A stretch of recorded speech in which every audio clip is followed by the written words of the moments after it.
বিশ্ব উষ্ণায়নের প্রভাবে পরিবেশ বা অরণ্য আজ বিপন্ন। প্রকৃতিকে ধরে রাখতে দরকার সবুজের বন্ধন।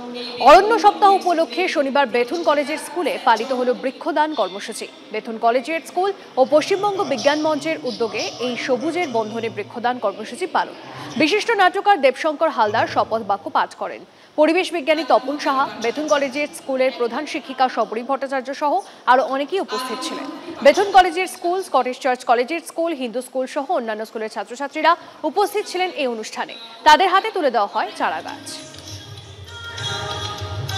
অরণ্য সপ্তাহ উপলক্ষে নয়, আমাদের সারাক্ষণ আমরা যারা পৃথিবী থেকে সবকিছু আদায় করে নিচ্ছি তাদের প্রত্যেকের অনেক কিছু ফিরিয়ে দেওয়ার বিষয় আছে।